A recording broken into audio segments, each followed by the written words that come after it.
రెండవ తిమోతి 2వ అధ్యాయం 20వ వచనం. గొప్ప ఇంటిలో వెండి పాత్రలను బంగారు పాత్రలను మాత్రమే కాక కర్రవియు మంటివియు కూడా ఉండును. వాటిలో కొన్ని ఘనతకును కొన్ని ఘనహీనతకును వినియోగింపబడును. ప్రభునందు ప్రియులారా, ఒక చిన్న తలంపును అంశమును మీకు పరిచయం మాత్రమే చేసి నేను ఈ ప్రసంగాన్ని క్లుప్తంగా ముగించాలని ఆశిస్తూ 2వ తిమోతి పత్రిక 2వ అధ్యాయము 20వ వచనంలో పరిశుద్ధాత్మ దేవుడు మనకొక మహత్తరమైన సత్యాన్ని నేర్పిస్తూ ఉన్నాడు. అదేమిటంటే ప్రియులారా, గొప్ప ఇంటిలో బంగారు పాత్రలు వెండి పాత్రలు మాత్రమే గాక కొన్ని కర్రవియు మంటివియు కూడా ఉండును. వాటిలో కొన్ని ఘనత కొరకును మరికొన్ని ఘనహీనత కొరకును ఉపయోగించబడును అనే మహాసత్యాన్ని ఇక్కడ చెప్పి వెంటనే దానికి 21లో స్పిరిచువల్ అప్లికేషన్, ఆత్మీయ అన్వయింపు చెబుతున్నాడు. 21లో ఎవడైనను వీటిలో చేరక, ఎవడైనను వీటిలో చేరక తను తాను పవిత్రపరచుకొనిన ఎడల వాడు యజమానుడు వాడుకోవడానికి అర్హమైన పాత్రగా ఉంటాడు అనే విషయం చెబుతున్నాడు. 20వ వచనంలో ఈ లోక మర్యాద ప్రకారం లోకంలో సాధారణమైన ఒక విషయాన్ని చెబుతున్నాడు. ఎంత జమీందారిల్లైనా ఎంత రాజాజిరాజులైనా ఒక మట్టి పాత్ర కూడా ఉండక తప్పదు. బంగారు కంచాలు బంగారు అన్నీ ఉంటాయి అనుకోండి, బంగారు గ్లాసులు పానపాత్రలు ఉంటాయి, కొన్ని మామూలు కూడా ఉంటాయి. అవును కదా అని చెప్పినట్టే చెప్పి దాన్ని సడన్గా ఏమన్నారంటే దేవుని సంఘంలోని పరిస్థితులకు అన్వయిస్తున్నాడు. ఎవడైనను వీటిలో చేరక తన్ను ప్రత్యేకించుకున్న ఎడల వాడు యజమానుడు వాడుకోవడానికి అర్హమైన పాత్రగా ఉంటాడు. అక్కడ విరిస్తే చాలా విషయాలు ఉన్నాయి. దేవుని వాక్యమునకు ఉండే ఒక లక్షణం ఏంటో మనకు చెప్పడానికి యేసు ప్రభు వారు అద్భుతం చేశాడు. 5 రొట్టెలు 5,000 మంది కంటే ఎక్కువైన వాళ్ళకు పంచిపెట్టాడు. చూశారు ఏమండి? 5,000 మంది కంటే ఎక్కువైన ఆకలి ఉన్న సమూహానికి ప్రభు వారు 5 రొట్టెలు పంచిపెట్టాడు. అప్పుడు ఒక అద్భుతం జరిగింది. మీకు తెలుసు, రొట్టెలు 5 కానీ ఎన్ని వేల మంది తిన్నా ఇంకా మిగులుతానే ఉన్నాయి.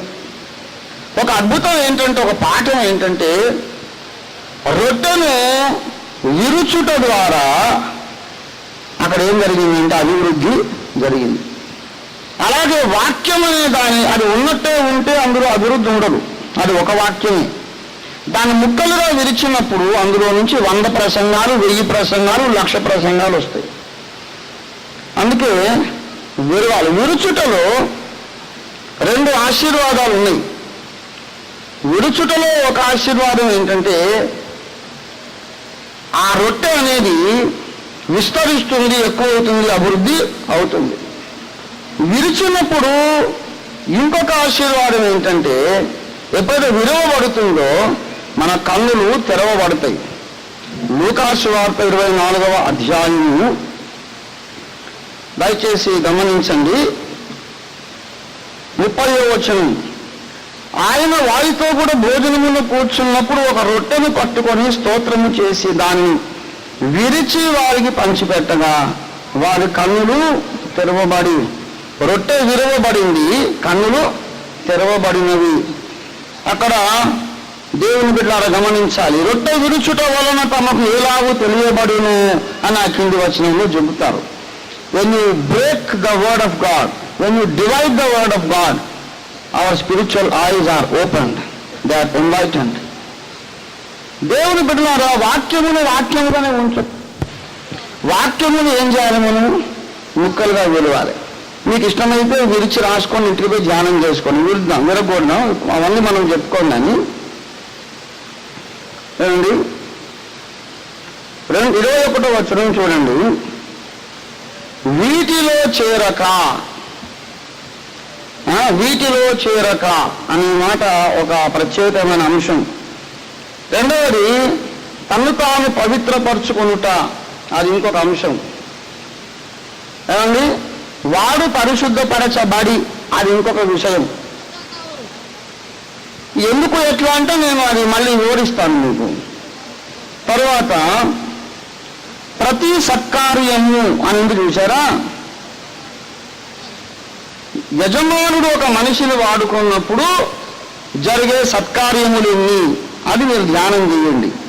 దేవుడు చేయదలుచుకున్న సత్కార్యములు, దేవుని కార్యక్రమములు ఎన్ని ఉన్నాయో, ప్రతి సత్కార్యము కొరకు వాడు ఏం చేస్తాడండి, సిద్ధపరచబడి ఘనత నిమిత్తమైన పాత్రయై ఉండును. తరువాత యజమానుడు వాడుకొనుటకు అర్హమైన పాత్ర, తరువాత సిద్ధపరచబడిన పాత్ర. అర్హము వేరు, సిద్ధపరచబడుట అనేది వేరు. కొంతమంది అర్హులే కానీ సిద్ధంగా ఉండరు, కొంతమంది సిద్ధంగా ఉంటారు కానీ అర్హులు కారు. కొంతమంది దేవుడు నన్ను వాడుకుంటే బాగుండా వీడు కలలు కంటుంటాడు కానీ దేవుడు వాడుకోడు. ఎందుకు వాడుకోడు? మనకు ఆశ ఉండగానే సరిపోదు, అర్హులను కూడా అయ్యి ఉండాలి. దేవుడు వాడుకోవాలంటే ఏముండాలండి? మనకు ఆశ ఉండాలి, అర్హత కూడా ఉండాలి. ఏంటి, నన్ను ఉస్మానియా జనరల్ హాస్పిటల్కు సూపరింటెండెంట్గా నన్ను పెడితే బాగుండాలని నేను అనుకోండి. ఎంత ఆశ ఉన్నా కూడా నన్ను అక్కడ పెడితే కుదరదు. కొన్ని వేల మందిని సాగుకొడతాను నేను అక్కడ. ఎందుకంటే అక్కడ అయ్యకూడని ఇంజక్షన్ అయ్యకూడని మనుషులకి ఇచ్చి సాగుకొడతా. ఆశ ఉంది కానీ ఏం లేదు, అర్హత లేదు. ఏంటి, అబ్బా విమానం నడిపితే నన్ను పైలట్గా పెడితే బాగుందని నాకు ఆశ ఉండొచ్చు. పాపం పోని పిల్లగాడు ఆశపడుతున్నాడు కదా, ఎట్లా ఒకసారి నడిపేమని పెడితే తప్పకుండా ఒక 5,000 మందిని దెబ్బను సాగుకొడతాం. ఎందుకు? నాకు రాదు, అది విమానం నడిపేది రాదు. కనుక ఆశ ఉండొచ్చు కానీ ముందు చదువు రావాలి. దేవుడు వాడుకుంటే బాగుందంటే వాడుకుంటాడు, ముందు మీ అర్హుడు కావాలి కదా. ఇక్కడ అర్హమైన పాత్ర, తర్వాత సిద్ధపరచబడిన పాత్ర. ఇప్పుడు సిద్ధపడిన పాత్ర అంటలేడు, ఏమన్నాడు? సిద్ధపడిన పాత్ర కాదు, ఏమన్నాడు? సిద్ధపరచబడిన అంటే someone else has taken pains to prepare this vessel. ఇంకెవరో శ్రద్ధ తీసుకొని దీన్ని సిద్ధం చేశాడు. దేవుడు మనల్ని ప్రిపేర్ చేయాలండి. దేవుడు వాడుకోవాలంటే దేవుడు మనల్ని ముందు సిద్ధం చేయాలి. కనుక ఘనత నిమిత్తమైన పాత్ర, ప్రత్యేకించబడిన పాత్ర, పరిశుద్ధపరచబడిన పాత్ర, తను తాను పవిత్రపరుచుకున్న పాత్ర అన్నాడు, మళ్ళీ పరిశుద్ధపరచబడిన పాత్ర అన్నాడు.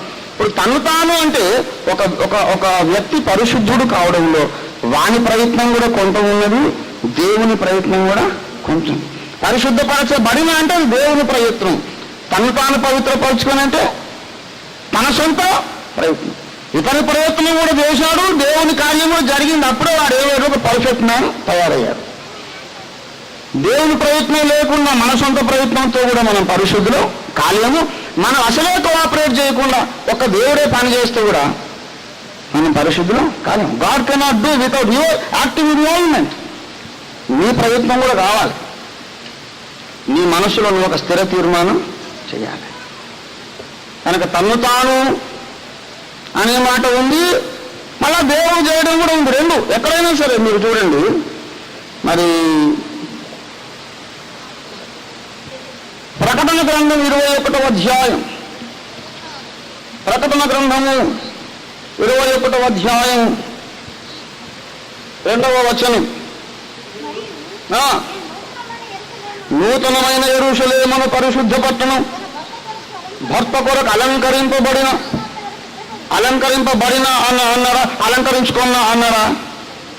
అలంకరింపబడిందంటే ఇంకెవరు ఆమెకు అలంకారం చేశారు.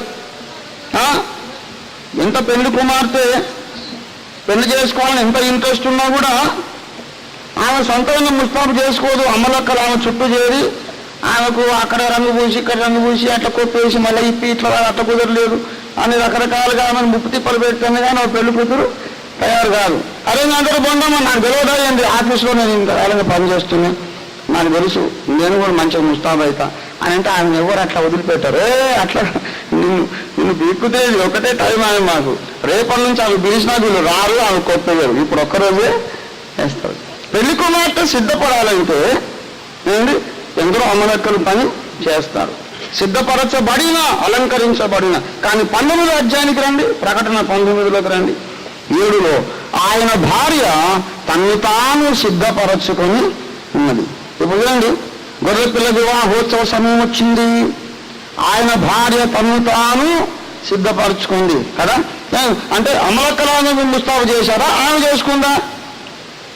ఆమె చేసుకున్నది కూడా ఉంది, అమలక్కలు చేసింది కూడా ఉంది. ఇప్పుడు నా ప్రసంగం విన్నోళ్ళు ఎవరన్నా పెళ్లి కాని వాళ్ళు ఉన్నారు అనుకోండి, పిల్లలు, అదే మనదేం లేదంటే అందరూ అమలక్కలు ముస్తాబు చేస్తారంటేనని ఆ పెళ్లి రోజు పొద్దున్న లేచి పండు కూడా తోముకోకుండా అది కూడా మీరే తోమండి అని అంటే వాళ్ళు పండు తోమరు. అది నువ్వు అడుక్కోవమ్మా, ఎంత చండాలంగా మేము ఎక్కడ చేస్తాం? ఎంత నువ్వు పెళ్లి పిల్లవైనా, మేము ఎంత పరిచారికలమైనా కొన్ని పనులు నువ్వే చేసుకోవలసినవి ఉన్నాయి, కొన్ని అమలక్కలు చేసేవి కూడా ఉంటాయి. అలాగే సంఘం యొక్క సిద్ధపాటులో కొన్ని మనం చేసుకోవలసినవి ఉన్నాయి, కొన్ని పరిశుద్ధాత్మ దేవుడు చేసేది ఉన్నది. దేవుడి స్తోత్రం కలుగును గాక. తను తాను పవిత్రపరుచుకుంటాడా విశ్వాసి, దేవుడు పవిత్రపరుస్తాడా? ఈ రెండు కూడా రైతే, ఈ రెండు కలిస్తేనే అసలు కార్యము జరుగుతుంది. దేవుడి స్తోత్రం కలుగును గాక. హల్లెలూయా. అందుకే నేను ఇంతసేపు ఏం చేశాను, ప్రసంగం చేయలేదు. ఆ 21వ వచనాన్ని ముక్కలు విరగొట్టి చెప్పాను నేను. దాన్ని మీరు తర్వాత ఇంటికి పోయి ధ్యానం చేసుకోవాలి. ఎన్ని రకాల పాత్ర అన్నాడు? తన్ను తాను ప్రత్యేకించుకున్న పాత్ర, తర్వాత తన్ను తాను పరిశుద్ధపరుచుకున్న పాత్ర, తర్వాత దేవుని చేత పరిశుద్ధపరచబడిన పాత్ర, ఇంకా యజమానుడు వాడుకొనుటకు అర్హమైన పాత్ర, ప్రతి సత్కార్యమునకు సిద్ధపరచబడిన పాత్ర, ఆఖరణ అప్పుడు వాడబడే పాత్ర అవుతుంది. దేవుని స్తోత్రం కలుగును గాక. హల్లెలూయా. అందుకే సేవకులు ఎక్కువైపోయిన తర్వాత నుంచే సేవ తక్కువైపోయింది. మీరు గమనిస్తున్నారో లేదు? ఒకప్పుడు ఇన్ని సంఘాలు లేవు, ఇన్ని సంఘాలు లేవు, ఇంతమంది పాస్టర్లు లేవు, ఇన్ని సంస్థలు లేవు, కానీ ఆ రోజుల్లో ఆత్మలు విస్తారంగా రక్షింపబడ్డారు. ఇప్పుడు సేవకులు ఎక్కువైపోయినారు, సంఘాలు ఎక్కువైపోయినాయి. కొత్తగా ఎన్ని ఆత్మలు వచ్చినాయంటే ఏమొస్తలేవండి. ఉన్నోళ్ళే ఈ సంఘం నుంచి ఆ సంఘం లోపలికి, ఆ సంఘం నుంచి ఏ సంఘం లోపలికి మారుతుంటే వీళ్ళు కొత్తగా రక్షింపబడ్డారని అనుకుంటున్నారు. ఎంత మాలోకం, వెర్రి మాలోకం అంటే చెప్పడానికి వీలు లేదు. మనం నేను ఒక సభలో ప్రసంగించడానికి నన్ను పిలిచారండి. జనరల్గా ఎప్పుడు నేను రెండో ప్రసంగికుంటే నేను పోను, మీకు తెలుసు కదా. నాకే టైం ఉండదా ఏమండి. నేను ఎప్పుడు చెప్తున్నా కదా, మా బావ ఒక ఆయన ఉండే, ఆయన ఆటో నిండి ఉంటాడు కూర్చుంటే, సరిగ్గా ఆటో నిండి ఉంటాడు. ఇక కూర్చున్నాక ఒకసారి రావాలి బామ్మది కూర్చో అంటున్నాడు. ఎక్కడ కూర్చో, ఎక్కడ నువ్వు కూర్చోడానికి నేను ఎక్కడ కూర్చుంటాను.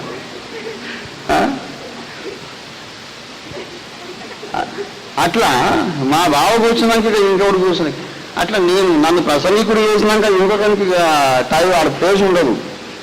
అందుకే జనరల్గా నేను రెండో ప్రసంగికుడు ఉంటే ఫోను, నాకే టైం కాలదు, ఇక నేను ఇంకోటికి ఎక్కడ టైం ఇస్తా, అందుకే ఫోన్ అన్నమాట. కానీ మొన్న పిఠాపురం అని తర్వాత ఎడిటింగ్లో తీసేస్తారు ఎట్లా అన్న వీళ్ళు, నాకు తెలుసు, అందుకే ధైర్యంగా చెప్తాను.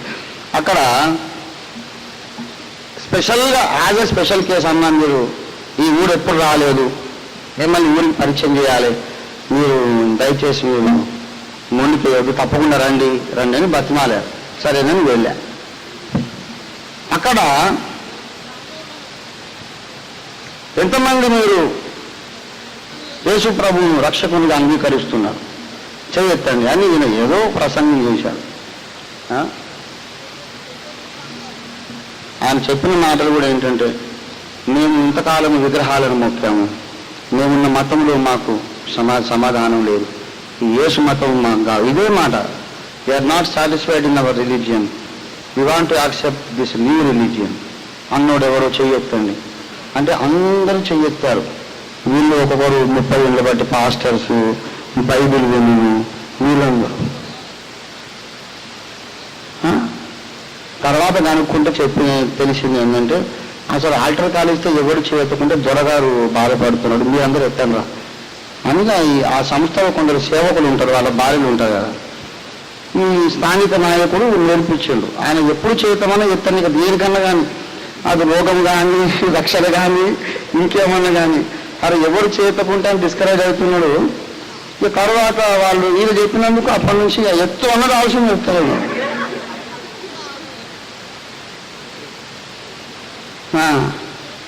తర్వాత వెళ్ళేటప్పుడు ఈయనంటున్నాడు, ఈ నల్ల అయినా తెల్ల అయినా ఉన్నాడు, see God was touching your hearts, you can see the response అని.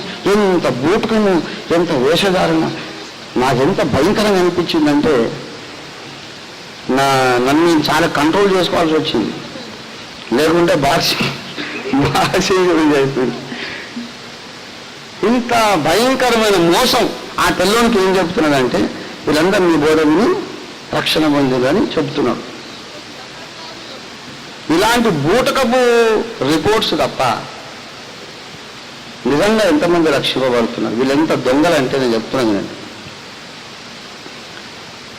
నాకు అమెరికాలో ఒక మిత్రుడు ఉన్నాడు, బాగా highly placed man.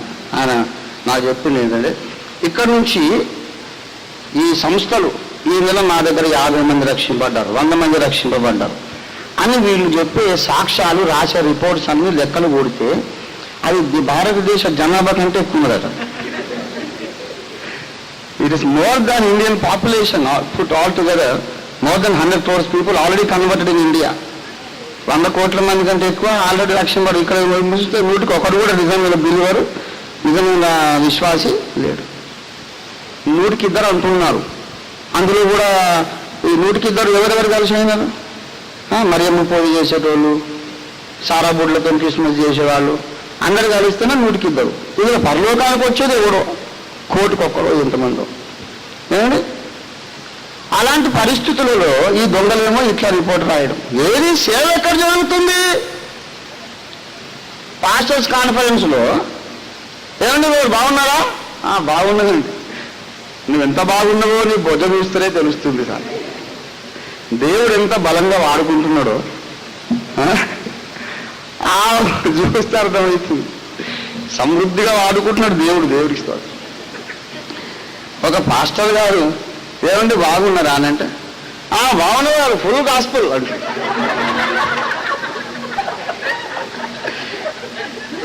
Full gospel అవుతుందట మినిస్టర్. ఏందా ఫుల్ గాస్పుల్ ఇట్లా? అరే దేవుడు ఎంత అద్భుతంగా వాడుకుంటున్నాడు తెలుసా? ఎవరుడే చికెన్ బిర్యానీ అంటున్నాడు. అదే వారి దృష్టిలో ఆశీర్వాదం అంటే అది చికెన్ బిర్యానీ దొరుకుతుంది, దేవుడు ఆశీర్వదిస్తున్నాడు, అంతే తప్ప ఆత్మను రక్షించబడుతుంది అనేది ఏమి. నవ్వుతున్నాం కానీ పాస్టర్స్ కాన్ఫరెన్స్ అని పిలిచి ఒక్కొని గదిలేసి గట్టిగా తోమితే అప్పుడు ఇండియాలో ఉద్యమం వస్తుందని నాకు ఒక సంకల్పం ఉన్నది. ప్రభు చిత్తం అయితే నేను చేస్తా కూడా అది ఎప్పుడైనా. అంత వేషధారణ ఏమండి, సేవ బాగా జరుగుతుందా? బ్రహ్మాండం జరుగుతుంది. ఏం బ్రహ్మాండమా? రోజు కొన్ని లక్షల మంది చచ్చిపోయే నరకానికి వెళ్ళిపోతున్నారు. ఇంకేం బ్రహ్మాండం? 20 ఏళ్ళ బట్టి సంఘం ఉంది, ఒక కొత్త ఆత్మ సంఘంలోకి రాలేదు. ఇంకేం బ్రహ్మాండం? సంఘంలోనికి ఒక కొత్త మనిషి రాలేరు, నరకం లోపలికైతే కోట్ల మంది వెళ్ళిపోయారు. అదే నా బ్రహ్మాండం.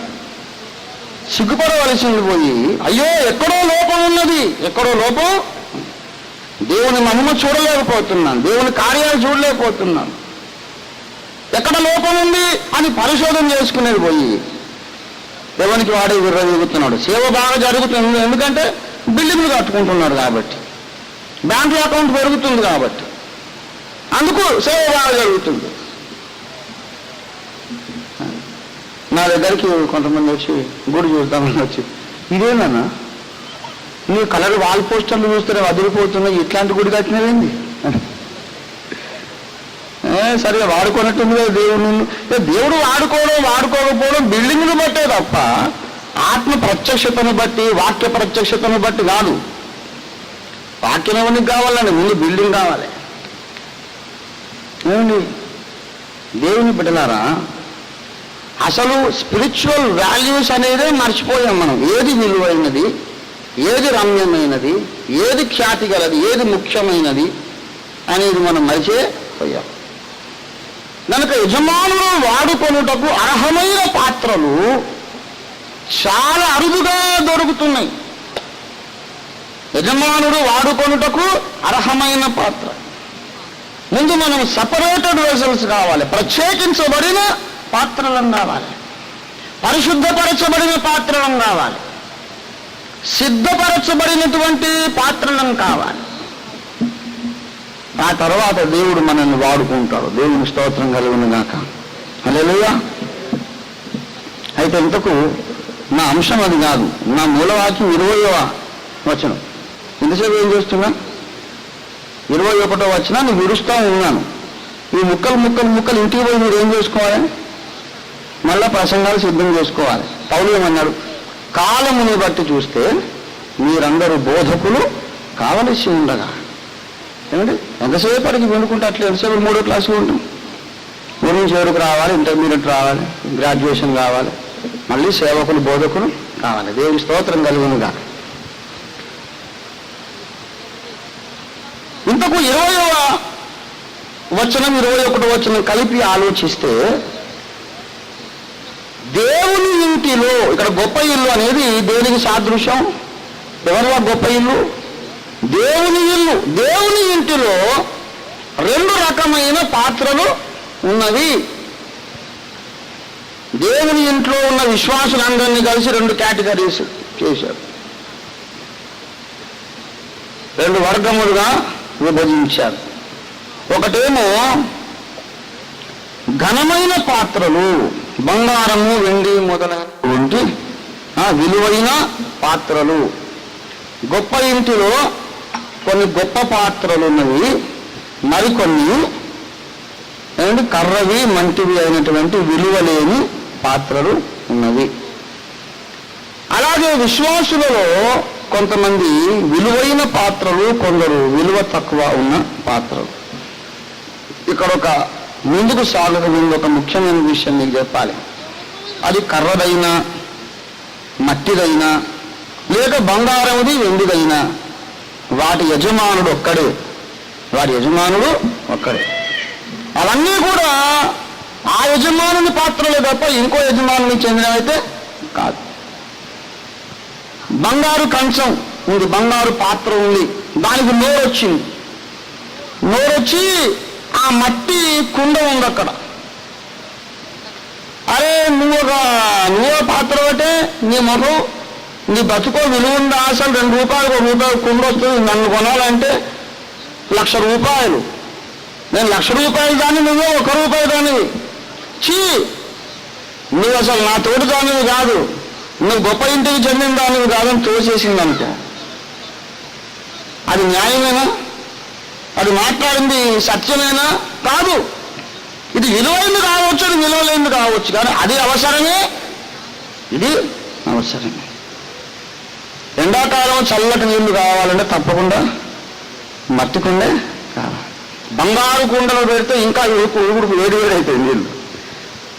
మీరందరూ బీదోలు కాబట్టి మట్టి కుండ వాడతారా? నేను జమీందారు, నాకేం కర్మ? బంగారంతో కుండ చేసుకుంటా, బిందె చేసుకో, కానీ వేడి నీళ్ళు తాగాల్సి వస్తుంది. వాడు జమీందారు అయితే అయ్యాడు, మట్టి పాత్ర వానికి కూడా అవసరమే. అలాగే విశ్వాసులలో యేసు రక్తము ద్వారా కొనబడిన వారందరూ దేవునికి చెందిన పాత్రలే, అందులో అనుమానం ఉండదు. గలతీ పత్రిక 3:27 చూడండి. క్రీస్తు యేసులోనికి బాప్తిస్మము పొందిన మీరందరూ క్రీస్తును ధరించుకొని ఉన్నారు. క్రీస్తు యేసులోనికి బాప్తిస్మము ఎందరైతే పొందారో మీరందరూ కూడా ఎవరిని ధరించుకున్నారు? పాత్రల లెక్కలోకి వస్తే అందులో కొన్ని కర్ర పాత్రలు కావచ్చు, మట్టి పాత్రలు కావచ్చు, ఇనుప పాత్రలు కావచ్చు, బంగారములు కావచ్చు, వెండి పాత్రలు వెండివి కావచ్చు.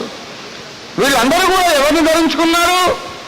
ఎప్పుడైతే మారు మనస్సు పొంది యేసు నామమున విశ్వాసం నుంచి యేసు రక్తములో కడగబడి నీటిలో బాప్తిసం ఎంతమంది పొందారో వాళ్ళందరూ కూడా ఎవరిని ధరించుకున్నారు?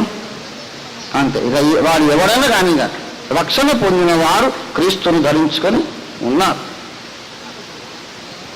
అందులో సందేహం లేదు. అంత మాత్రాన విశ్వాసులందరూ సమానమైతే కాదు, విశ్వాసులందరూ సమానం కాదు. గొప్ప ఇంటిలోనే ఉన్నాడు, అతడు దేవుని ఇంట్లోనే ఉన్నాడు, ఇతడు దేవుని ఇంట్లోనే ఉన్నాడు. ఈ కర్ర విశ్వాసి దేవునింటి సభ్యుడే, ఈ బంగారు పాత్ర కూడా దేవునింటి సభ్యురాలే. కానీ సమానం కాదు, సమానం కాదు. అలాగే విశ్వాసులలో దేవునికి ఎక్కువ విలువైన వారు కొందరు ఉంటారు, తక్కువ విలువైన వాళ్ళు కొందరు ఉంటారు. ఈ డిస్టింక్షన్ ఎట్లాగో ఉన్నది. What causes this distinction? That is the topic today. ఈ భేదములకు కారణం ఏమిటి? విశ్వాసులందరూ పాత్రలైతే కొందరేమో విలువైన పాత్రలు, కొందరేమో విలువలేని పాత్రలు. దేవుని బిడలారా, ఒక ముక్క చెప్పేసి ముగిస్తాను, ఇక నేను వివరించను. ఒక వ్యక్తి విలువైన పాత్రగా మారడానికి కారణం ఏంటి? ఇంకొక వ్యక్తి విలువ లేనటువంటి పాత్రగా మారడానికి కారణం ఏంటి?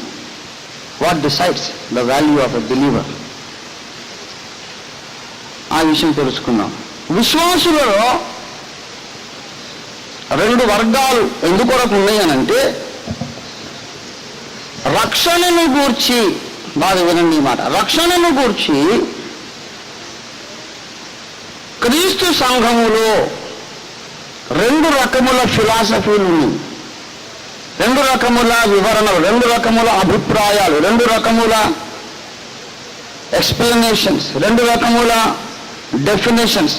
రక్షణను గూర్చి నువ్వు ఎటువంటి డెఫినేషన్ చెప్పుకుంటావో దాన్ని బట్టి నీ విలువ డిసైడ్ అయిపోతుంది, నీ లోపలికి స్పిరిచువల్ మెటీరియల్ అనేది వచ్చేస్తుంది. అండి, రక్షణ అనగా ఏమిటి? నువ్వు పొందుతున్నది ఏమిటి, పొందాలనుకుంటున్నది ఏమిటి, నువ్వు నిర్వచించుకోవాలి నీకు నీవే. దాన్ని విశ్వాసులు రెండు రకాలుగా డిఫైన్ చేసుకుంటారు, రెండు రకాలుగా నిర్వచనం చెప్పుకుంటారు. ఒక రకమైన నిర్వచనం చెప్పుకున్నాడు గోల్డెన్ బిలీవర్ అయిపోతారు. There are two kinds of believers because there are two definitions to salvation. రక్షణ అనే మాటకు రెండు రకముల నిర్వచనములు ఇవ్వబడుచున్నవి కనుక రెండు రకాల బిలీవర్లు తయారయ్యారు అని పాఠం. మొట్టమొదటి నిర్వచనం ఏంటంటే, క్రైస్తవ్యంలో ఉన్న నిర్వచనం చెబుతున్నా. ఇప్పుడు క్రీస్తునందు లేని వాళ్ళు ఉన్నారనుకోండి, క్రైస్తవేతరులు ఉన్నారనుకోండి, వాళ్ళు దేవతలను మొక్కుతారు. ఎందుకు మొక్కుతారు? ఎందుకు మొక్కుతారు చెప్పండి? ఇప్పటి జీవిత కాలము సుఖముగా సాఫీగా సాగిపోవాలి. That is their goal. వాళ్ళ రిలీజన్కు మీనింగే అది. వ్యాపారం చేస్తున్నాం, అది కలిసి రావాలి. చదువుకుంటున్నారు మా పిల్లలు, వాళ్ళు బాగా పైకి రావాలి.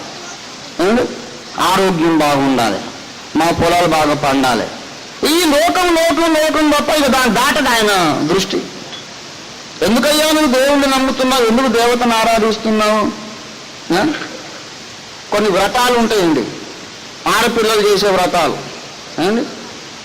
వాళ్ళు ఏమేమో 40 రోజులు ఏదో చేసి ఉపవాసాలు చేసి అది చేసి ఇది చేసి ఏమండి గుడి చుట్టూ అన్ని ప్రదక్షిణాలు చేసి, ఏందమ్మా నీ వ్రతం ఎందుకంటే మంచి భర్త రావాలని. దానికి ఎంత టైం వేస్ట్, వచ్చేటోడు ఏదో ఎట్టనే వస్తారు. అంత వ్రతం చేసినాక తాగి తంగా కూడా వచ్చిన వాళ్ళు కూడా ఉన్నారు. ఏమండి, మతము అనే దానికి లేక దైవాన్వేషణ, దైవారాధన అనే దానికి పరమార్థము ఈ జీవితం సరిగ్గా గడిస్తే చాలు, అన్ని కలిసి వస్తే బాగుంటే నెమ్మదిగా ఉంటే చాలు అనుకుని అది క్రైస్తవునికి తగినటువంటి వైఖరి కాదు. మన యేసు ప్రభువుని ఎందుకు నమ్మాము? మన వ్యాపారం బాగుండాలి, ఇల్లు బాగుండాలి అని కాదు నమ్మింది. ఈ జీవిత కాలము మటుకే మనం నిరీక్షించిన ఎడల మనుషులు అందరికంటే దౌర్భాగ్యులము అన్నారు. మన విశ్వాసములకు ఫలము ఈ జీవిత కాలంలో కాదు. We have the real fruit of our faith beyond the point of death. మరణము అనే పాయింట్కు దాటి అవతల ఉంది. అసలు మనం నమ్మిన దానికి మనకు దొరికే ఫలం అక్కడ దొరుకుతుంది. దేవుని స్తోత్రం కలుగును గాక. పిల్లరా, కనుక ఇప్పుడు ఆ మొదటి వదిలేసాను, మిగిలిన రెండు చెప్పుకున్నాం. ఈ రక్షణ పొందిన వారిలో కూడా ఒక of our faith beyond the point of death, మరణము అనే పాయింట్ దాటి అవతల ఉంది. అసలు మనం నమ్మిన దానికి మనకు దొరికే ఫలం అక్కడ దొరుకుతుంది. దేవుని స్తోత్రం కలిగిన దాకా పిల్లరా. కనుక ఇప్పుడు ఆ మొదటి వదిలేసాను, మిగిలిన రెండు చెప్పుకున్నాం. ఈ రక్షణ పొందిన వారిలో కూడా ఒక నీచమైన తక్కువ స్థాయికి చెందిన ఒక నిర్వచనం ఉంది రక్షణ అంటే. అర్థం ఏమిటంటే, ఈ తక్కువ స్థాయికి చెందినటువంటి ఇన్ఫీరియర్ డెఫినేషన్ ఏమిటంటే, నేను నరకములో పడకుండా యేసు ప్రభు వారు నా కొరకు మరణించి లేచాడు, యేసు ప్రభు నమ్మితే చాలు, యేసు ప్రభు నా పాపాలు క్షమించాడు, దానివల్ల కలిగే ఫలితం ఏంటి? నేను నరకములో పడను, చాలు. I'm satisfied, I'm saved, I'm forgiven, I'm born again, now I'm confident that I will never go to hell. నేను ఎప్పుడు నరకానికి వెళ్ళను, నేను రక్షింపబడ్డాను, కడుగబడ్డాను, క్షమించబడ్డాను. So the problem of hell is not there for me. It doesn't bother me anymore. నరకానికి పోను, ఇప్పుడు చచ్చినా రేపు చచ్చినా పరలోకానికే తప్ప నరకానికైతే పోను. So I'm satisfied. నరకంలో పడకుండా ఏం చేయాలి అంటే పరిశుద్ధంగా ఉండాలి, సహవాసంలో ఉండాలి, ప్రార్థన చేసుకోవాలి, లోకంలో నుంచి వేరుగా బ్రతకాలి. Okay, it's okay. నువ్వు నరకానికి పోవు, పరలోకానికి వెళ్తావు, చాలా నీకు, అంతేనా? అవును, ఎంతకంటే ఇంకేముందండి అంటే చాలా పొట్టి ప్రణాళిక వీళ్ళది, చాలా షార్ట్ సైటెడ్ పీపుల్ అన్నమాట, నాట్ ఫార్ సైటెడ్. దూరదృష్టి లేదు. నేను అంటే దీనికి self centered hope of salvation అంటారు దీన్ని. నేనేమంటానంటే, నేను నరకంలో పడొద్దు, దట్స్ ఆల్. ఇప్పుడు నన్ను ఒకటే బాధలు చేస్తుంది, చచ్చిపోయాక నరకానికి వెళ్తానేమోనని బాధ. చేసుకోవాలి, నన్ను నరకానికి పోను, that satisfies me, nothing beyond that. అంతకంటే ముందేమి లేదు. అది ఒక రకమైన డెఫినేషన్.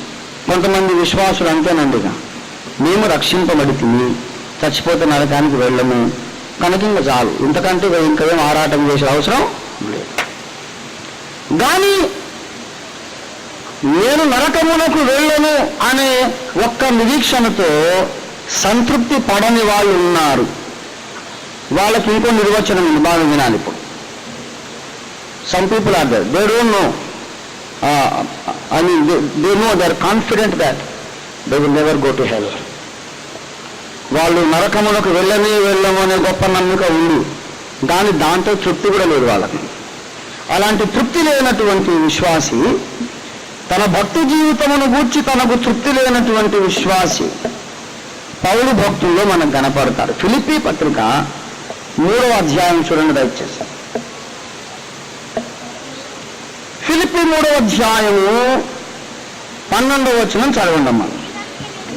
ఇది వరకే నేను గెలిచి తినని అయినను, సంపూర్ణ సిద్ధి పొంది తినని అయినను. అదిగో నేను ఇదివరకే గెలిచి తినని అయినను, సంపూర్ణ సిద్ధి పొంది తినని అయినను నేను అనుకోవడం లేదు, కానీ దేని కొరకు క్రీస్తు యేసు చేత నేను పట్టబడితేనో దానిని పట్టుకోవాలని నేను పరిగెత్తుచున్నాను. ఏమండి 13వ వచనంలో, సహోదరులారా నేను ఇదివరకే పట్టుకొని ఉన్నానని తలంచుకున్నాను. Already I have achieved, I have attained to something. ఏదో కొంత పట్టుకున్నా, కొంత సాధించేశా. అవును, దొరికిందనే తృప్తి ఆయనకు లేదు, తృప్తి లేదు. అరే పౌలుకు తృప్తి లేకపోవడం ఏంటండి? నాకు అర్థం కాదు. ఏమంటే చెప్పండి, పౌలే తృప్తి పడకపోతే మరెవడు తృప్తి పడగలడు? పౌలు రక్షింపబడ్డా లేదా? రక్షింపబడ్డాడు అనుమానమా? పౌలు రక్షింపబడ్డాడా లేదా? బైబిల్లో పౌలు సంగతి అంటున్నా, రక్షింపబడ్డాడా లేదా? 100% తప్పకుండా రక్షణ అనుమానమే లేదు కదా. మరి ఒకవేళ చచ్చిపోతాను, నరకానికి పోతానన్న భయం ఏమన్నా పౌలుకుందా? లేదు కదా. ఏమంటున్నాడు? వెడలిపోయి క్రీస్తుతో కూడా ఉండవాలని నాకు మిగుల ఆశ ఉన్నది. ఎప్పుడెప్పుడు వెళ్ళిపోదామా అనే ఆశ. నా మట్టుకైతే బ్రతుకుట క్రీస్తే, చావైతే లాభం. దేవునికి స్తోత్రం కలిగిన దాకా. హల్లెలూయా. ఏమన్నాడు? చావైతే లాభం అన్నాడంటే ఎంత 100% గ్యారెంటీ ఉందో చూడండి. చావైతే లాభం ఊరికని అంటారా? ఇక్కడ కన్ను మూస్తే మరుక్షణం కన్ను తెరిస్తే నేను పరదేశంలో ఉంటాను తప్ప పాతాళము నరకము నా గతి కానే కాదు.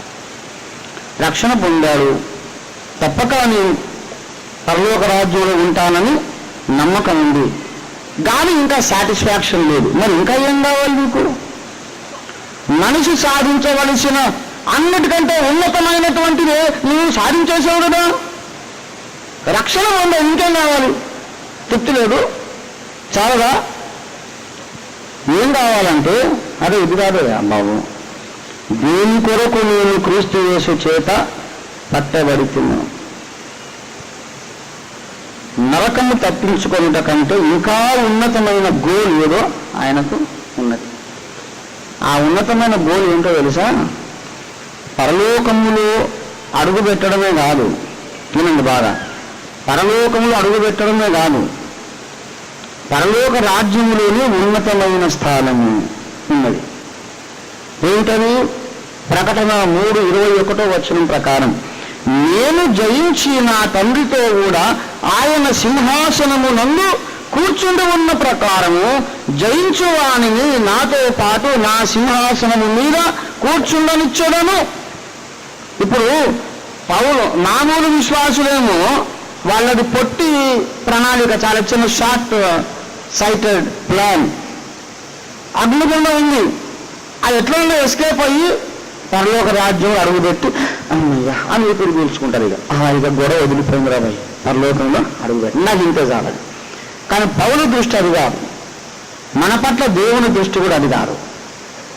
దేవుని దృష్టి ఏంటి? పరలోక భూమి మీద అడుగు పెట్టేనే చాలదు. ఎక్కడికి రావాలి?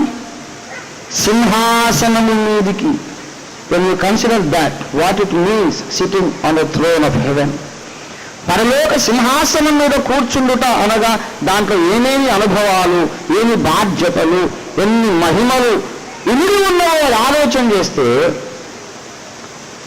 మన జీవితం పట్ల మనకుండే వైఖరి, పర్స్పెక్టివ్ అంతా మారిపోతుంది.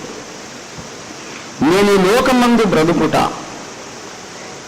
పరలోకములో చేరుదామనే దృష్టితోనే కాదు, సింహాసనము మీద కూర్చున్నటకు నేను యోగ్యుడను కావాలి. సింహాసనం అనగానే ఇక మనకు తెలుసు. సింహాసనం అంటే అర్థం ఏంటి? పరిపాలనా బాధ్యత, the responsibility of administrative responsibility. సింహాసనం ఎక్కడం అంటే ఏలు ఎక్కినట్టు, పిల్లలకు ఏలు ఎక్కుతామని సంబరం. సూకు తీసుకుపోయి ఏలు ఎక్కిస్తాం. ఎక్కినాకనే ఏలు ఎక్కినామని సంతోషపడతాడు. ఒక ట్రిప్ దిగి వచ్చినాక మళ్ళీ దింపి ఇంటికి తీసుకొచ్చుకుంటాం. మనకు ఏమొచ్చింది? ఏలు ఎక్కాలనే సంతోషం మిగిలింది తప్ప వచ్చింది ఇంకేమీ లేదు. సింహాసనం ఎక్కించుట అంటే ఏదో ఏలు ఎక్కిన టెంపరీ సంతోషం కాదది. ఎన్నోసార్లు మనం వేరు వేరు సందేశాల సందర్భంగా చెప్పుకున్నాం.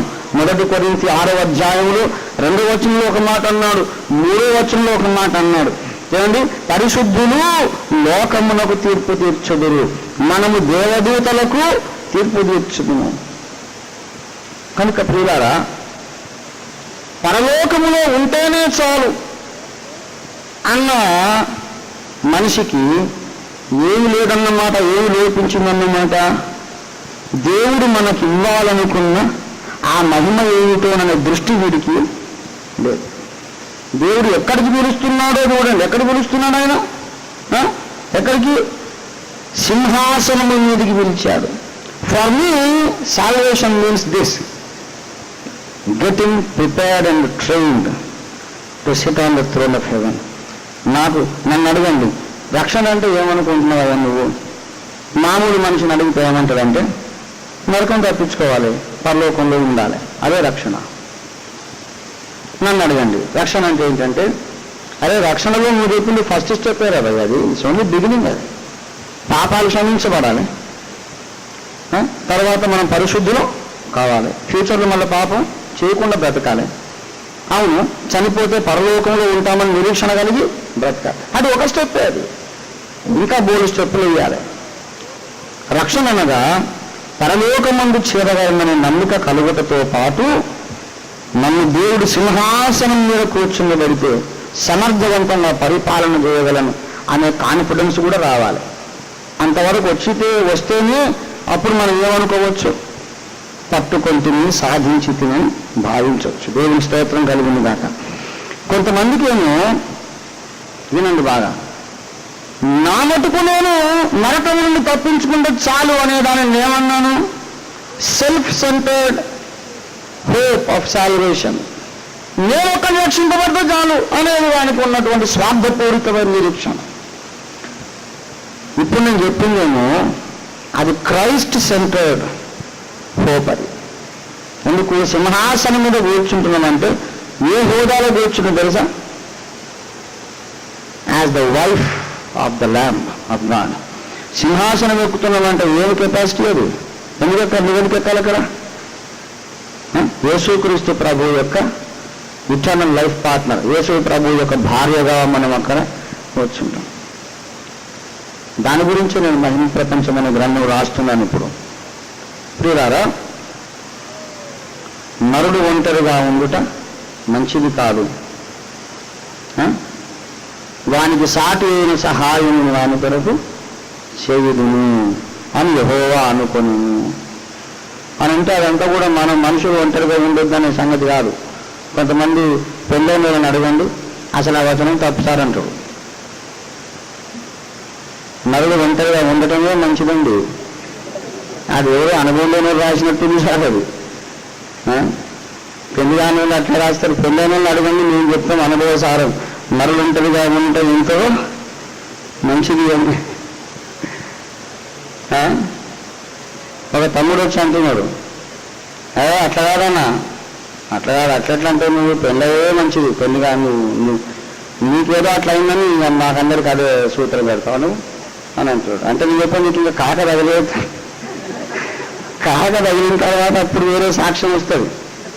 అర్థం కనుక వివాహమైన వాళ్ళందరూ కూడా అనుభవజ్ఞులు ఏం చెప్తారంటే, పెళ్లిగా ఉన్నటువంటి బ్రహ్మచారులకు ఆదికాండం 2:18 చాలా ఇష్టమైన వచనం. వాడు ఆ వచనం చదువుకొని ఆదరణ పొందుకుంటాడు. ఇంత దేవుడు నన్ను ఇంత బాగా అర్థం చేసుకుంటాడు కదా, నరుడు ఒంటరిగా ఉంటే మంచిది కాదు. అయ్యగారు ఎక్కువ నాతో ప్రభు ఈ మధ్య మాట్లాడుతున్నాను ఆదికాండం 2:18 ద్వారా అని సాక్ష్యం చేసిన వాళ్ళను నేను చేసి ఏముందా అక్కడ ప్రభు ఏం మాట్లాడుతున్నానంటే ఒంటరిగా ఉంటే మంచిది కాదు. ఇంతకు అది మనిషిని కూర్చున్నటువంటి మాట కాదు, దేవుడు తన కుమారుడైన క్రీస్తుని కూర్చి అన్నాడు అన్నమాట. అండి, మొట్టమొదట నీవు నా కుమారుడవు, నేడు నేను నిన్ను కని ఉన్నాను. నీవు నా కుమారుడవు, నేడు నేను నిన్ను కని ఉన్నాను అన్న తర్వాత ఆయన కూర్చి అన్నాడు ఏంటంటే, నా కుమారుడు ఒంటరిగా ఉండటం మంచిది కాదు, వానికి సాటి అయిన సహాయం చేయదు అనుకొని ఆయన కొరకు, ఆ వధువు పుట్టడం కొరకు దేవదూతలను చేశాడు, మనుషులను చేశాడు, అన్నీ చేసిందంటే. ఎందుకంటే ఈ విస్తారమైనటువంటి విశ్వములో నుండి ఒక అమ్మాయి కావాలి ఆయనకు. ఎవరు చేసుకోవడానికి? అందుకే యుగయుగాలుగా కనిపెట్టి దేవదూతలే ఎదురు చూస్తున్నారు. పరమ తండ్రి యొక్క ఏకైక కుమారునికి పెళ్ళవుతుందంట ఎప్పుడెప్పుడా అని తహతహలాడి ఎదురు చూసి కోట్ల సంవత్సరాలు అయిపోయిన తర్వాత అమ్మయ్య ఇన్నేళ్లు కనిపెట్టింది ఇప్పుడు వచ్చిందని ఆ ప్రకటన 19:7 అన్నారు. గొర్రె పిల్ల వివాహోత్సవ సమయం వచ్చి ఉన్నది కనుక మనం ఉత్సహించి సంతోషపడి ఆయనను మహిమపరచడం. సరే మీకెందుకు రాని ఇంత సంబరం? ఆయన పెళ్ళవుతుంటే మీకెందుకు సంబరం అంటే, we have been waiting for this for ages.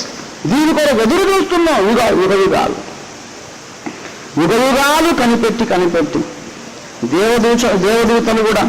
దేవదూతలు కూడా ఆశగా ఎదురు చూచి పరలోకపు తండ్రి కష్టపడి, పరిశుద్ధాత్మ దేవుడు కష్టపడి కట్టి సిద్ధపరిచినటువంటి ఆ పెళ్లి కుమార్తె కొరకు యేసు ప్రభువారు వస్తున్నారు. అర్ధరాత్రి వేళ ఒక కేక వినబడింది. ఏమని? ఇదిగో పెళ్లి కుమారుడు. అంటే పెళ్లి కుమారుడు అనగానే దానికి అర్థం ఏంటి? ఎవరి కొరకు వస్తున్నాడని? పెళ్లి కొడుకు మంచిగా సూట్ వేసుకొని మంచిగా రోజు పెట్టుకొని టై కట్టుకొని చక్కగా వస్తున్నాడు. ఎవరి కొరకు వస్తున్నావు అంటే మా మామ కొరకు.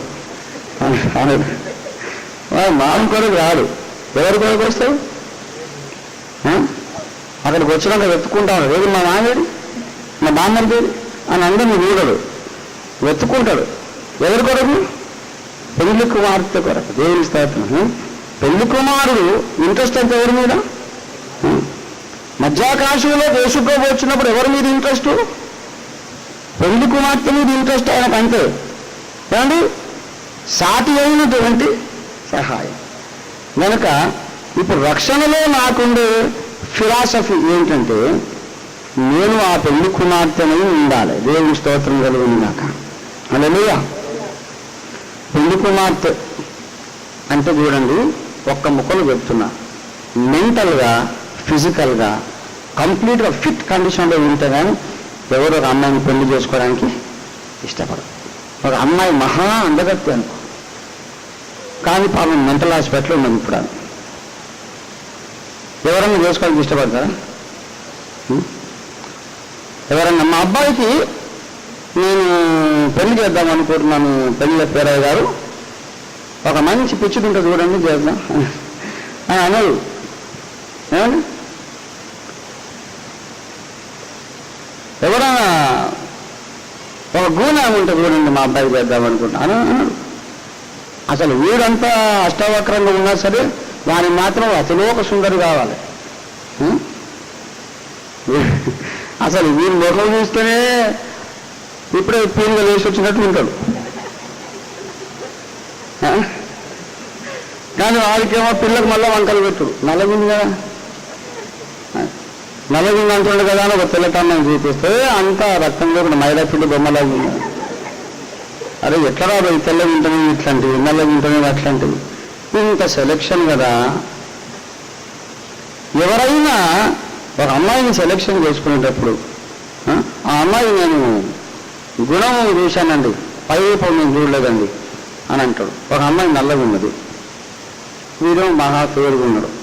ఏం చూసి చేసుకున్నావురా అంటే పై రూపం అంత అశాశ్వతం అన్న, నేను గుణం చూశాను, పై రూపం నేను చూడలేదు. తర్వాత తెలిసింది మామ 10 లక్షలు ఇచ్చిందని. మామ గుణం చూసి చేసుకున్నవాడు, ఈ పిల్ల గుణం మామకి ఇచ్చే గుణం ఉన్నది. అబ్బా వాడు ఆ చెయ్యి పట్టుకుంటాడు ప్రమాణం కూడా మామ చెయ్యి పట్టుకుని ప్రమాణం చేస్తే బాగుంది. ఈవెన్ ఎందుకు వాడు ఆ డబ్బునే చేసుకున్నాడు కానీ అమ్మాయిని చేసుకోవాలి. వానికి ప్రమాణాలు అప్పుడు కూడా ఆ నోట్ల కట్టలు చెయ్యిలో పెట్టి ప్రమాణం చేశారు. పిల్ల చెయ్యేందుకు? వాడికి ఆ పిల్ల మీద మమకారం లేదు, ప్రేమ లేదు, ఏమీ లేదు. కానీ పైసలు ముందే నచ్చలేదు అన్నదట. అందరూ బలవంతం చేస్తే సరే ప్రార్థన చేసుకొని చెప్తాను. తర్వాత ఏదో చిన్న పోతుంది, అదే పిచ్చోడా 10 లక్షలు వస్తాయి అట్లా నేను చెప్పలేదు. ఇప్పుడు దేవుడు బలంగా నడిపింపొస్తుంది ప్రేరేపణ. ఎప్పుడు దేవుడు మాట్లాడుతుందన్నా నిజంగా. బా దేవుని స్తోత్రం, హల్లెలూయా. అటువంటి విధంగా వింటాడు. అప్ప నాకు పరమ అనాకారుడు కావాలి, వికారమైనది కావాలని ఏ యవనస్తుడన్నా కోరుకుంటాడా? కోరుకోడు. కానీ ఒక మానవులలో దేవుడు ఒక మానవ యువకునికి ఇన్ని ఆశలు ఎందుకు పెట్టాడంటే, ఊహించుకోండిరా, మీరు ఎటో పనికిరాని వాళ్ళకే ఇంత గొప్ప సెలక్షన్ కావాల్సి వస్తే 10,000లో అతికాంక్షణీయుడైనటువంటి ఆ మహా దివ్య పురుషుడికి ఎంత సెలక్షన్ ఉంటుంది? స్పిరిచువల్గా, మెంటల్గా, ఫిజికల్గా, భౌతికముగా చక్కగా ఉండాలి, మానసికంగా కూడా చక్కగా ఉండాలి. మా అమ్మాయిని పెళ్లి చేసుకుంటావా? 5 లక్షలు కట్నం అంటే సరేనండి చూద్దామనండి. పెళ్లి చూపులకు వచ్చింది అనుకోండి, అమ్మాయి రామ్మా అని అంటే ఆమె డాడీ వచ్చేసేదా అనుకుంటా, నోట్లో పెట్టుకొని వచ్చి కూర్చున్నాను. పెళ్లి కొడుకు పెట్టి అమ్మాయి చూసావా పెళ్లి గొలికాడు ఆడుకున్నావా? కానీ మెంటల్ పిచ్చి కదా నీవు. అబ్బా మామయ్య బాగా నచ్చింది నాకు నీ బిడ్డ అంటారు వాడు. అరే ఏంటండి పిచ్చిదానికి అట్టబెద్దాం చూస్తున్నాడు నాకు అని చేసి వెళ్ళిపోతుంది కూడా. She should be mentally mature and physically mature. ఆమె భౌతికముగా శారీరకంగా పరిపక్వ దశలో ఉంటే తప్ప పెళ్లి కొడుకు పెళ్లి చేసుకోడు. ఇప్పుడు రక్షణ అనే దానికి గోల్ ఏంటిదంటే, రేపు మధ్యాకాశంలో యేసు ప్రభు వారు నన్ను చూసి ఏమనుకోవాలంటే, అసలు చేసుకుంటే పెళ్ళి అంటూ చేసుకుంటే ఈ అమ్మాయినే చేసుకోవాలి తప్ప ఇక నాకు పెళ్ళే వద్దు అన్నంతగా నేనంటే ఆయన ఆకర్షించబడినంతగా పరిశుద్ధుడము సంపూర్ణుడము కావాలి. జ్ఞానములో, భక్తిలో, విశ్వాసములో, విధేయతలో, యథార్థతలో, న్యాయంలో, అన్నిటిలో టాప్ ర్యాంక్లో ఉండాలి. ఏం చెప్పినా పరిశుద్ధత, భక్తి, లోబడుట, న్యాయము, యథార్థత. కొంతమందికి యథార్థత అసలే ఉండదు. నన్ను బాప్తిస్మం ముందు వాడు రక్షింపబడుననే మా వచనంలో ఉన్నదంతే. కానీ బ్రతుకులో ఏ కార్యం చేసినా ఆనెస్టీ లేదు, అవుట్ స్పోకెన్నెస్ లేదు. వాడు ఒకటి చెప్తాడు, ఇంకోటి చేస్తాడు. చెప్పేదానికి చేసేదానికి పొంతనే లేదు. న్యాయం మాట్లాడలేదు కొంతమంది, న్యాయం మాట్లాడలేదు. మనకి ఎందుకు వచ్చింది బదలు న్యాయం మాట్లాడిన దాని నుంచి మళ్ళీ వీడి తప్పంటే వీడికి శత్రువు, వాడి తప్పంటే వాడి శత్రువు. వాడు ఏదైనా వివాదం వచ్చిందనుకో జస్టిస్ చెప్పలేదు. అట్లాంటి పనికి మాలను పట్టుకుపోయి దేవుడు సింహాసనం ఎక్కించరు. నేను ఇప్పుడు రక్షణ పొందిన తర్వాత వెంటనే పర్లేదానికి ఎందుకు పోలేదంటే, దేవుడు నాకు నేర్పించాలి, మార్చాలి, ట్రైనప్ చేయాలి అనుకున్నారు కాబట్టి బతికించాడు. దేని కూడా ట్రైనింగ్, దేని కూడా ట్రైనింగ్, విశ్వసింహాసనం ఎక్కడానికి ట్రైనింగ్. ఆ కాన్సెప్ట్ ఎవరికైతే ఉన్నదో వాడు ఏం చేస్తారంటే తన పర్సనాలిటీ, ఇండివిజువాలిటీని చెక్కుకుంటా, కట్టుకుంటా, శుభ్రం చేసుకుంటా మోల్డింగ్లో పడిపోతారు. రక్షణ అనగా నరకము తప్పించుకుంటా మాత్రమే అనే కాన్సెప్ట్ ఉన్నోడు ఏం చేయడు, తన వ్యక్తిత్వాన్ని బిల్డప్ చేసుకుందామని అనుకోడు. రక్షణ అనగా సింహాసనం ఎక్కుట అని తలంపు ఎవరుకుంటే వాడేం చేస్తాడు, తన్ను తాను నిర్మాణం చేసుకుంటా. Let me train me of my self, let me equip my self. నన్ను నేను ఇంకా మార్చుకోవాలి, దిద్దుకోవాలి. అటువంటి వాడికి ఒక కాన్సెప్ట్ వస్తుంది ఏంటంటే సంపూర్ణ మగుటకు సాగిపోవడము. ఏ మగుటకు? హెబ్రీ పత్రిక 6వ అధ్యాయం 2వ వచనం చివరిని అంటాడు, ఆమె పునాది మరలా వెయ్యక నిలోపదేశము మాని సంపూర్ణ మగుటకు. ఏ మగుటకు? సంపూర్ణ మగుటకు. కనుక దేవుని బిడ్డలారా, ఎవరైతే ఈ సంపూర్ణ మగుటే రక్షణ యొక్క పరమార్థం అని ఫిలాసఫీ కలిగి ఉన్నారు, వాళ్ళు ఏమైపోతారంటే బంగారు పాత్రలు, వెండి పాత్రలు అయిపోతారు. ఎవరైతే నరకంలో పడుకుంటూ ఉంటే చాలు అనుకుంటారో వాళ్ళు కర్రవి, మట్టివిగా మిగిలిపోతారు. బాగా వినండి, పౌలుకు తాను సాధించిన ఆత్మీయ ఆశీర్వాదాలతో తృప్తి ఉన్నదా? ఉందా? ఉందా? ఏమన్నాడు? ఇదివరకే పట్టుకుంటున్నాను, ఇదివరకే గెలుచుతున్నాను, నేను అనుకోవటం లేదు. Is not satisfied. ఇంకా ఏదో, ఇంకా ఎప్పటికో వెళ్ళాలి. మేలిని బంగారు పాత్రగా తయారవుతాం. కొంతమందికి ఆ యాటిట్యూడ్ లేదు. 3వ ఆకాశానికి పోయి 14 పత్రికలు రాసి మర్మములు వివరించిన తర్వాత పౌలుకు తృప్తి లేదు. ఈనాడు విశ్వాసులను ఇంటర్వ్యూలో చూడండి, మీకు ఎట్లా ఉంది బ్రదర్ మీ స్పిరిచువల్ లైఫ్ గురించి, ఆత్మీయ జీవితం ఎలా ఉందని అడగండి. ఏముందో ఐఎమ్ వెల్ ఆఫ్, దేవుని దైవ రక్షణ పొందాను, ఉద్యోగం ఉంది, మంచి భార్య ఉంది, పిల్లలు ఉన్నారు, ఐఎమ్ హ్యాపీ. చచ్చిపోతే నరకానికి పోను, ఇంకేం కావాలి, సంతోషంగా ఉన్నా అంటారు. ఆ కనేవాళ్ళే 199 మంది ఉన్నారు. కానీ అదే ఆ స్థానం ముందు పౌలు ఉంటే ఏమంటాడు, బ్రదర్ నేను రక్షణ పొందాను, నీటి బాప్తిసం పొందాను, పరిశుద్ధాత్మను పొందాను, కృపావరాలు పొందాను, ఎన్నో దర్శనాలు పొందాను, ఎన్నో సంఘాలు కట్టాను, ఎన్నో పత్రికల లేఖనంలో నేనే రాశాను, 3వ ఆకాశానికి వెళ్ళొచ్చాను, కానీ నాకు తృప్తి లేదండి. ఎందుకంటే ఇవన్నీ ఉన్నా నా ఇండివిజువాలిటీ మెచ్యూర్ కావాలి, లేకుంటే నేను ఎక్కడికి సరిపోను? సింహాసనం. సింహాసనమును గురిగా కలిగిన క్రైస్తవుడు ఇంకా ఉన్నత స్థాయిలో తన జీవితాన్ని కట్టుకుంటాడు. మనమందరము ఏం పాత్రలు అవుదాం చెప్పి ఇప్పుడు తీర్మానం చేయండి. ఇప్పుడు చెప్పండి, ఏం పాత్రలు అవుదాం? కర్ర పాత్రలు అవుదామా? ఏమవుదాం? మట్టి పాత్రలు అవుదామా? మనం బంగారు పాత్రలో కావాలి.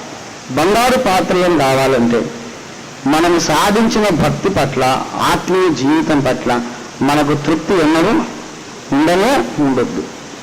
ఇంతవరకు తెలుసు ఇక చాలు అనుకోవద్దు. ఎంత తెలిసినా ఇంకా తెలుసుకోవాలి, ఎంత ఎదిగినా ఇంకా ఎదగాలి, ఎంత కడుక్కున్నా ఇంకా కడుక్కోవాలి. జ్ఞానము, భక్తి, విశ్వాసము అన్నీ పరిపక్వం కావాలి. అలాంటి నిరంతర దాహము కలిగిన విశ్వాసులు మాత్రమే బంగారు పాత్రలు కాగలుగుతారు. ప్రభు మనకు సహాయం చేయగా ప్రార్థన చేసుకుంటాం. Let us speak back unto our Lord. ప్రభు మనతో ఇంతసేపు మాట్లాడాడు కదా, ఇప్పుడు మనం ఆయనతో మాట్లాడాలి. నా పావురమా, నీ ముఖము మనోహరము, నీ స్వరము ఎంతో మధురము. నా పావురమా, నీ ముఖము నాకు కనబడనిమ్ము, నీ స్వరం నాకు వినబడనిమ్మని ప్రభు ఈ సమయంలో అంటూ ఉన్నాడు. ఇంతసేపు నా స్వరం విన్నారు మీరు, ఇప్పుడు నాకు నీ స్వరం వినబడనివ్వండి. నేను చెప్పిన మాట విన్నారు, దానికి మీ ప్రతిస్పందన ఏమిటి? నేను చెప్పిన ఆజ్ఞ విన్నారు, దానికి మీ జవాబు ఏంటి? ఇదేం చేద్దామనుకుంటున్నారు? మీ తీర్మానం ఏంటని ప్రభు అడుగుతున్నారు. కొంత సమయం మనం ప్రార్థనలో ఉందాం. ఏ రకమైన విశ్వాసులు అవుదామనుకుంటున్నాం మనం? ప్రభువా, నీ ఇంటిలోనే నేను ఉన్నాను, అయితే కర్ర పాత్రగా కాదు తండ్రి, మట్టి పాత్రగా కూడా కాదు నాయనా, నేను బంగారు పాత్రను కావాలి తండ్రి. రక్షణను గురించి నాకు ప్రాపర్ డెఫినేషన్ అనుగ్రహించు, సరైనటువంటి కాన్సెప్ట్ అనుగ్రహించు. రక్షణను గురించి నేను సరైనటువంటి అవగాహన కలిగి ఉండేందుకు సహాయం చేయండి.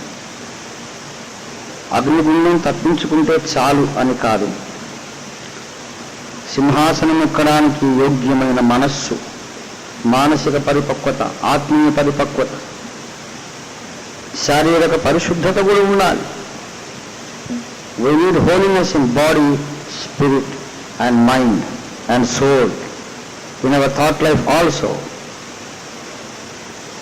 ప్రభువా, నన్ను కడుగు, నన్ను పరిశుద్ధపరచు. బంగారు పాత్రగా మారడానికి నేను ప్రయత్నిస్తూ ఉంటాను. నన్ను అటువంటి పాత్రగా చేయడానికి నీ శక్తి నాపై వినియోగపరచని ప్రార్థించేయండి. ప్రభువా, నీ శక్తిని నా ఇందు వినియోగపరచు. Make me a golden vessel, O Lord, a precious vessel.